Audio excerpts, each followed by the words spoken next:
4학년 수학 도형 1입니다. 도형 1에서는 각도, 수직, 평행에 대해서 다뤄보도록 하겠습니다. 이번 시간은요, 세 가지로 구성이 되어 있습니다. 첫 번째, 각도, 수직, 평행을 정리해 볼 거예요. 우리가 4학년 동안 배웠던 내용들인데요.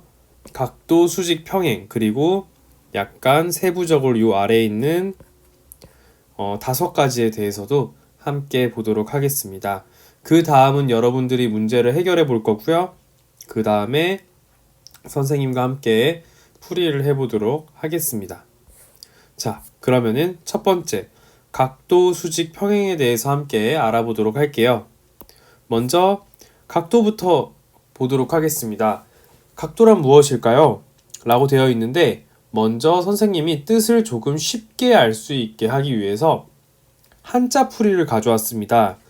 이 각도는 뿔각이라는 글자와 그리고 법도 도라는 글자를 따서 만든 단어예요. 자, 각은요, 우리가 배웠던 거죠. 한 점에서 그은 두 반직선으로 이루어진 도형이에요. 자, 이게 마치 요 모양을 이야기하는데요. 이게 마치 뿔처럼 생겼기 때문에 옛날 사람들은 여기에 각이라는 이름을 붙이지 않았을까?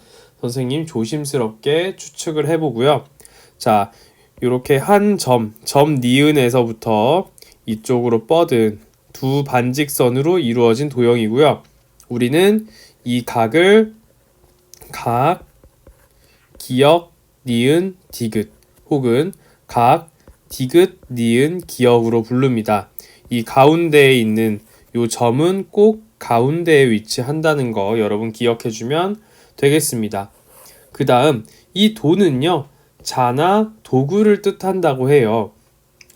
자는 뭐예요? 길이를 측정하거나 얼마나 큰지 얼마나 작은지를 알아보기 위함이죠. 그래서 이 각도는 이 각이 얼마나 크고 작은지에 대한 크기, 각의 크기, 각이 벌어진 정도를 이야기한다고 생각하면 되겠죠. 네, 그렇게 각도에 대해서 우리 4학년 때 공부를 했었습니다. 자, 그러면은 각에는 세 가지 종류가 있어요. 바로 예각, 둔각, 직각인데요. 예각, 직각, 둔각 늘 헷갈리면은 이렇게 생각하면 됩니다.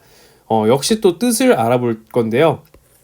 이 예각의 예는요, 날카롭거나 예리한 것을 얘기합니다. 각이 날카롭거나 예리하려고. 선생님이 아까 그 각은 뿔이라고 했죠. 뿔이 날카롭거나 예리하려면 이렇게 뾰족한 모양이어야 돼요. 그러면은 각이 큰가요? 작은가요? 네, 각이 작습니다. 그래서 이 친구는 90도보다 작은 각을 이야기를 합니다. 자, 그 다음 직각입니다. 직각의 이 직은 고들직을 이야기합니다. 우리 직진하세요, 직선입니다 할 때랑 똑같은 말이에요.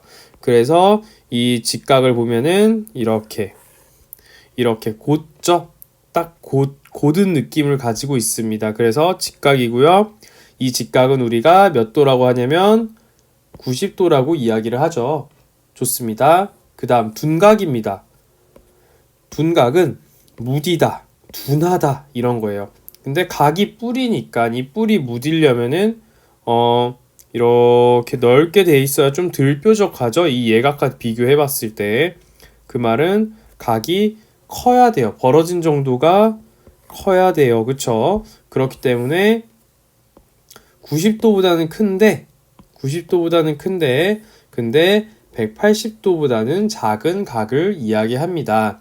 자, 그래서 우리 흔히 보면 예각은요, 원래 이제 우리가 초등학교에서 배운 것 중에는 1도에서부터 89도까지를 이야기를 합니다. 0도는 각이 없는 거예요. 그쵸? 물론 우리 소수처럼 1도랑 2도 사이에도 그 각을 나타내는 단위가 있는데 초등학교에서는 그냥 1도 다음에 2도로 생각을 하고 그냥 공부를 했을 때 1도에서 89도까지고요. 그 다음 직각은 90도, 그 다음 둔각은 91도에서 179도가 되겠죠. 이렇게 나타내 주면 되고, 그럼 180도는 몇 도가 될까요? 180도는 우리가 뭐라고 부르냐면은 교과서에 나와 있진 않지만 평각이라고 부릅니다. 평은 평평할 평이에요. 180도 보면 평평하죠. 이렇게 쭉 이어져 있는데 이렇게 평평하기 때문에 평각이라고 이야기를 합니다. 네, 그럼 넘어가 보도록 할게요. 예각, 둔각, 직각에 대해서도 이야기를 해봤고요. 이 세 가지 중에 직각이란 말을 잘 기억해줘야 뒤에 나올 수직과 평행에 대해서 조금 알 수가 있습니다. 수직 이제 알아볼 텐데요. 자, 우리가 이거 교과서에 있는 내용 선생님 그대로 가져왔거든요. 자, 두 직선이 만나서 이루는 각이 직각일 때 두 직선은 서로 수직하다고 합니다. 또 두 직선이 서로 수직으로 만났을 때 한 직선을 다른 직선에 대한 수선이라고 합니다. 라고 되어 있는데요. 무슨 말이냐면은 지금 우리 선생님이 지금 수직이 되는 상황을 두 가지를 준비를 했습니다. 자, 일단 우리가 파란색 선이 있고요. 그쵸? 그 다음에 녹색 선이 있습니다. 그쵸? 근데 파란색 선은 이 방향으로 쭉 가요. 그쵸? 이 방향으로 지나가고 녹색 선은 이 방향으로 지나간다고 생각을 해볼게요. 근데 이 친구가 여기에서 쫑 하고 만납니다. 만나고 나서 각을 재어보니 이게 90도로 만난다. 그쵸? 그러면 이 친구들이 어떻게 만나냐면 그냥 만나는 게 아니야. 만나는 건 만나는데 어떻게 만난다? 수직으로 만난다 라고 이야기를 하고요. 그래서 이 수직으로 만났을 때 녹색 선은 파란 선의 수선이 되는 거예요. 친구가 되는 수직으로 만났을 때 서로가 서로를 부르는 이름이라고 생각하면 돼요.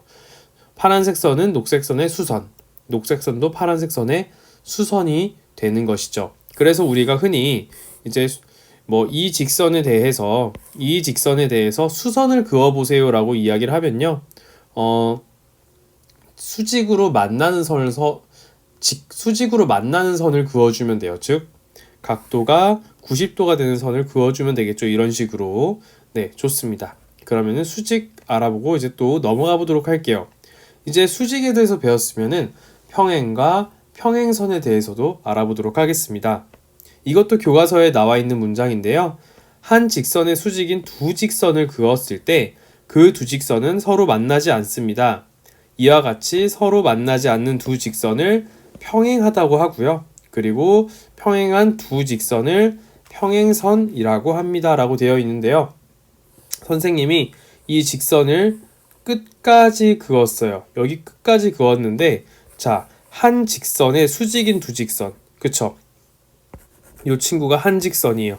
직선인데 이 직선에 수직인 두 직선을 그어서 출발을 쭉 했습니다. 그러면은 이 친구들 서로 뭐 이런 식으로 만나는 점이 생기나요? 지금 하늘색 선이랑 보라색 선이랑 점이 안 생겨. 만나지 않아. 그래서 선생님이 쭉 지나가 봤는데 종이 끝까지도 만나지 않아. 아마 그러면 종이를 넘어서도 만나지 않겠죠. 그래서 이럴 때 이제 두 직선은 평행하다고 하고요. 그리고 우리는 평행한 이 하늘색과 보라색 선을 평행선이다 라고 이야기를 합니다. 이렇게 알고 있으면 되겠고요. 넘어가서 평행선의 한 직선에서 다른 직선에 수선을 긋습니다. 수선 뭐였죠? 아까 90도가 되는 선을 긋는다는 뜻이에요. 90도 그리고 직각이 되는 수직 뭐 이런 말 관련이 있죠. 그을 때 이 수선의 길이를 평행선 사이의 거리라고 합니다. 선생님이 평행선을 그었어요. 지금 검정색 두 선이 평행선입니다. 이쪽 끝으로도 안 만나고 이쪽 끝으로도 안 만나니까 요 선과 요 선은 평행선이죠. 이 평행선과 평행선 사이를 긋는데 긋는 방법은 여러 가지가 있어요. 이렇게 그을 수도 있고요. 뭐 이렇게 그을 수도 있고 이렇게 그을 수도 있는데 자, 수직으로 그었을 때 이렇게 수직이 되게 수선을 그었을 때 이때 이 길이를 평행선 사이의 거리라고 하고요. 여기서 이렇게 그은 여러 가지 선들 중에 가장 짧은 거리라고 할 수 있습니다.